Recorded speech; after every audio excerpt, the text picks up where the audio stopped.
All right, so in this lesson, we're going to be talking about section 1.5, the quadratic applications. So if you want to follow along with your handout. So these are the reading problems over solving quadratics. The first situation is a geometry example.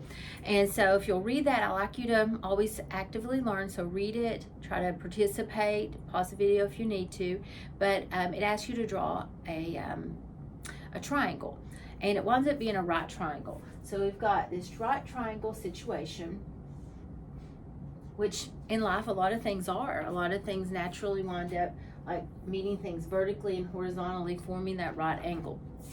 So in this situation, it tells us that at a point on the ground that's 35 foot from the base of a tree. So let's say this is our tree here, and we're 35 foot out here. The distance to the top of the tree is one more than 3 times the height of the tree. Now when you read these reading problems, and hopefully you're starting to get the vibe for this, there's something unknown that we want to let X be, or sometimes we use H if it's for height. You can use whatever letter, but we let the variable be the basic unknown. So the basic unknown here is this height of the tree. We'll call that H. And then it refers to that as this diagonal distance. It says the distance to the top of the tree. This distance here from this point out 35 foot, this diagonal distance is one more than 3 times the height of the tree. So maybe it looks like that. Well, that makes us an equation now that we can set up and solve. This would follow along with the Pythagorean theorem. The Pythagorean theorem says anytime you have right triangles, that side squared plus side squared has to equal the hypotenuse squared. Or a squared plus b squared always equals c squared. Where a and b are the sides and c always has to be the hypotenuse, the longer side, the diagonal side. So in this situation, we could say side squared, h, it doesn't matter which one I put first, plus other side squared has to equal this hypotenuse, 3h plus 1 squared. And then we work that out. So that's the thing we're doing in 1.5. We're setting up quadratic equations and then doing what we did in 1.4, solving them from there. So I would highlight that to solve this, and I do need another calculator, 35 times 35. I'm using my phone calculator as we speak, so I'm going to do that to the side here and hope I don't mess you up. Okay, I think it's 1225. And then the algebra here, 3h plus 1 squared. Most students will know to square that part and get 9h squared, and to square the 1 and get 1. But what sometimes we miss is when you FOIL it out, you'll also get a middle term. So do be careful about that. When you do 3h plus 1 squared, it means 3h plus 1 times 3h plus 1, which would FOIL to give you the first, which is the 9h squared. But you have an outer, that's 3h, and an inner that would also be 3h, you see? So that will give you a middle term of 6h, and then the last, 1 times 1 is 1. So just be cautious about that. That's called squaring a binomial. When you square a binomial, you get the square of the first, the middle terms times together, so 3h times 1, and then the double of that. You get an inner, and outer, so it doubles to 6h. And then the last times last, or the last term squared. So anyway, it's a quadratic. So once you get a quadratic equation, we have our quadratic forms that we learn in 1.4. We can either factor, we can use the formula, we can complete the square or square root property. So we have 4 methods to solve quadratics. Well, we should start with getting in a standard form. So I'm going to bring everything over to the right side. So h squared, move that across. Move the 1225 across, which will change their signs. And you get 0 on one side. That's the standard form for the quadratic. And then the square term in the front will be 8. We have 6 h's, and then 1 and minus 225. And then that's what we're challenged with solving. From there, you could divide by 2 to make the numbers at least smaller. I'm trying to find that calculator that I'm going to need. I can tell I'm definitely going to need a calculator to help make things go smoother here. All of these, you could put the quadratic formula as it stands right now. A is 8, B is 6, and C is this negative 1224. You can plug that directly in the quadratic formula if that's what you want to do. You could also divide by 2 and make the numbers smaller. I see they're all even numbers, so they're all divisible by 2, which will help a little bit. And anything you can do to clean it up or simplify it, as long as it's an equivalent form, is allowed in algebra. So feel free to do that to reduce your problem if you can. And then decide, do I want to use the formula or factor it? So I believe all of these reading problems are factorable. So if you want to take time to work through it by factoring. This is a pretty hard puzzle, though, I'll have to admit, on this one.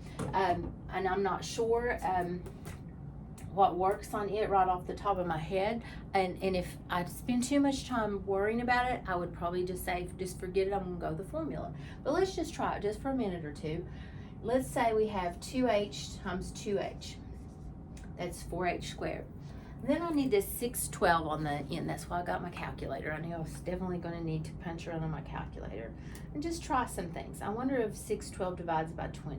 It does not come out even. It's a fraction or a decimal. That's how I know. Try again. So I try some things.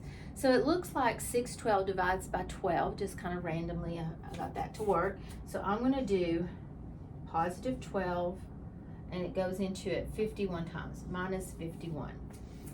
And see if that works. So then I would do the inner and the outer to see if it equals 3h. And it does not. That's 24h and minus 102. Not the right answer. But I wonder if I put a 4 and a 1 here, if that does anything for me. I'm kind of thinking maybe that will work. You see this now, the first 4h squared. Instead of 2 times 2, I want 1 times 4. Okay, that's also going to work to give me multiply to 4h squared. The last times last, 12 times negative 51 is negative 612. That's still true.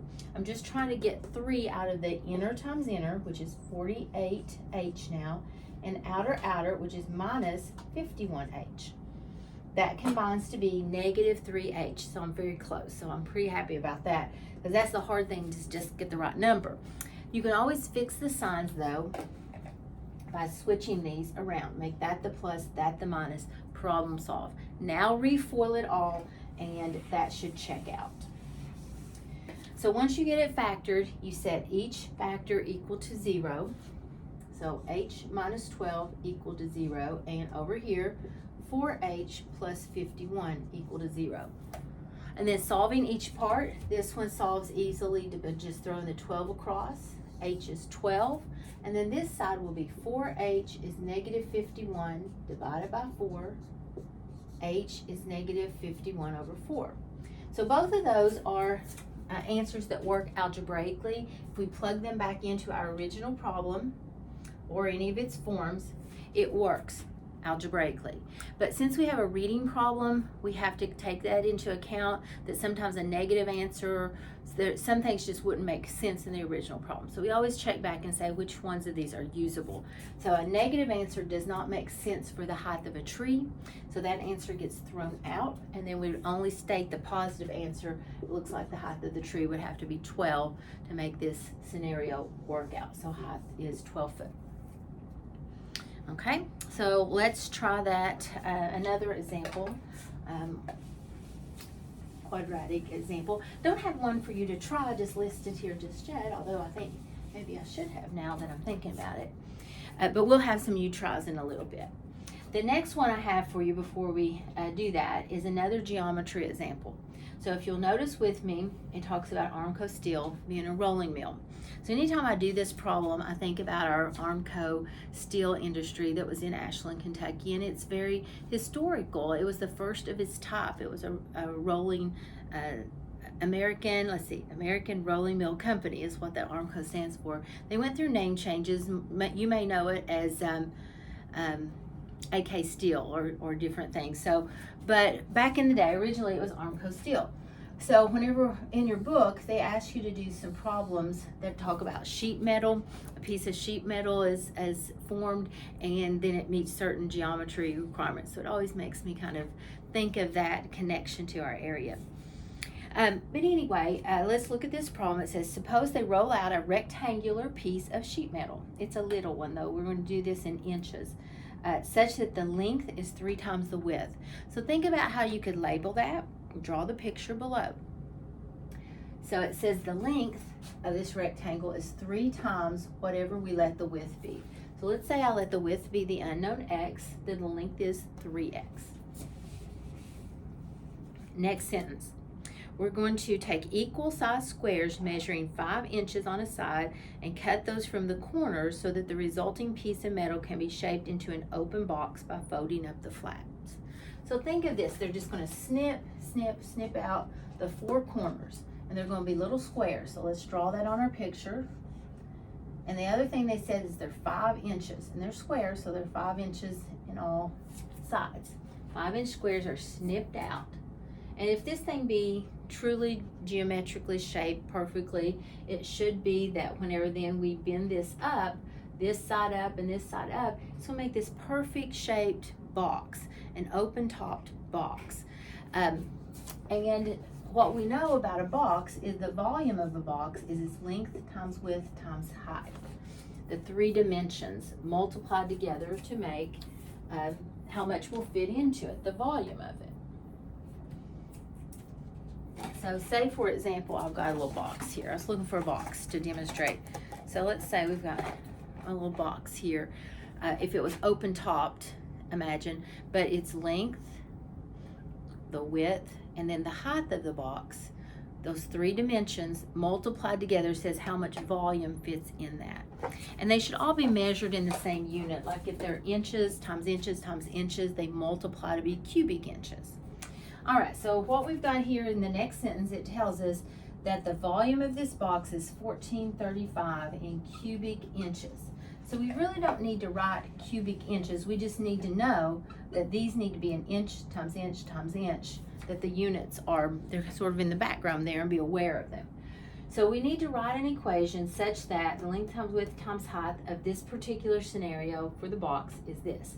So again, we've snipped out the corners by the time we make it into a box. So the length of the box wouldn't be the full 3x, but it would just be this distance from here to here, because that's subtracted out. So it would be 3x minus 5 this way. So it would be minus 10, right? That would be the length of this part of it, the box itself. For the same argument on the width of the box, the W, it was x altogether, then we went in 5 inches this way, 5 inches this way. Remember those little 5-inch squares we're cutting out. So we're subtracting a total of 10 inches. And then we're going to flip this straight up, and that will be the height, 5. And then we have an equation now that's solvable. You could multiply all this together and distribute the 5 and get it in standard form that way, but most of these problems are set up to where you can divide out by this number as it stands. If so, and it doesn't create a fraction, I recommend, at least check that. Since this is all times, we are free to divide that 5 out and then divide over here, and you can see in your note packet, I've got that as 287. So it reduces out nicely. And then furthermore, then I would FOIL this out and get the problem in standard form. And there you can see it is a quadratic. All the things on section 2.5 wind up being quadratic. Bring the 287 over to get it equal to 0 for standard form. And then here we go again with that, trying to either factor it or use the formula. Again, don't let the factoring stress you out. If it causes you too much grief, always just go directly to the formula. You can see this one does factor though. And so then you set each factor equal to 0. We get a solution of 17 that's usable here. This one gives us a negative answer that we can't use. So the 17 would tell us the width of the original rectangle was 17. I think it's in inches. And then the length is 3 times, now that we know it's 17, 3 times 17 for 51. So it's a 17-inch by 3 times 17, 51-inch original rectangle. That's the question. All right, so when we come back, we'll do some practice problems. I'll ask you to try that. You can go ahead on your video, work ahead of me, and look at the you try on the very next page. And I'll reveal that in the next video. See you in a bit.